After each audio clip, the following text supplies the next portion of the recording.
साथीहरु आज म तपाईलाई मोबाइलमा माउस र किबोर्ड कसरी प्रयोग गरिन्छ यसको बारेमा छोटो मिठो जानकारी दिन गइरहेको छु। साथीहरु तपाईले आजसम्म पनि मेरो YouTube channel digital education and टेक्नोलोजीलाई सब्स्क्राइब गर्नुभएको छैन भने आजै सब्स्क्राइब गर्नुहोला र छेउमा रहेको बेल आइकन पनि थिच्नुहोस्। Digital education and technology we presents knowledgeable, entertainments, ideable, and many more videos.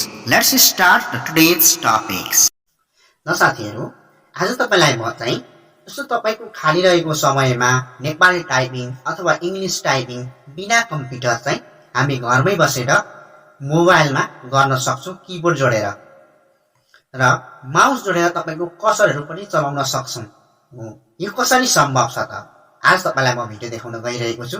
सबैभन्दा पहिला हामीलाई के सामग्रीहरु चाहिन्छ मोबाइलमा र हामीले कुन सामग्री प्रयोग गरेर चाहिँ हामीले मोबाइलमा चाहिँ किबोर्डहरु जोडेर चाहिँ हामी टाइपिङ गर्न सक्छौं र पछि हामीले जुन टाइपिङ गरेको कुराहरु गुगलबाट चाहिँ सिधै कपी गरेर हाम्रो वर्ड अथवा एक्सेलमा हामीले राख्न सक्छौं र यसको लागि तपाईलाई म आज टाइपिङ गर्ने कुराहरु बिना तपाईको कम्प्युटर छैन भने पनि मोबाइलमै किबोर्ड जोडेर नेपालीबाट र इंग्लिशबाट दुवै ल्याङ्ग्वेजमा तपाईले लेख्न सक्नुहुन्छ र म तपाईलाई आज किबोर्ड जोडेर मोबाइलमा देखाउन गइरहेको छु। साथीहरु यो भिडियो अन्तिमसम्म हेर्नु होला।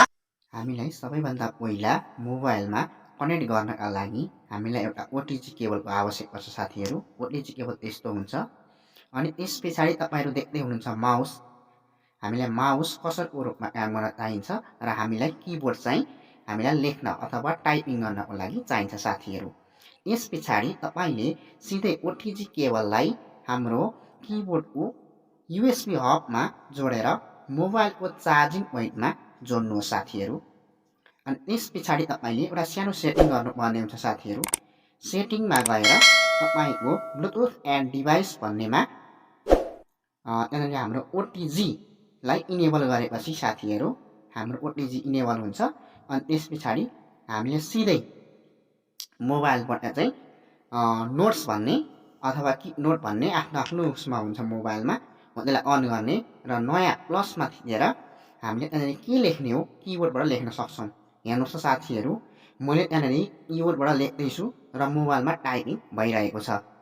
साथीहरु यसरी हामीले किबोर्डबाट मोबाइलमा टाइपिङ गर्न सक्छौं र हामीलाई जे कुरा लेख्नु पर्ने छ यो लेखेर हामीले सेभ गर्न सक्छौं।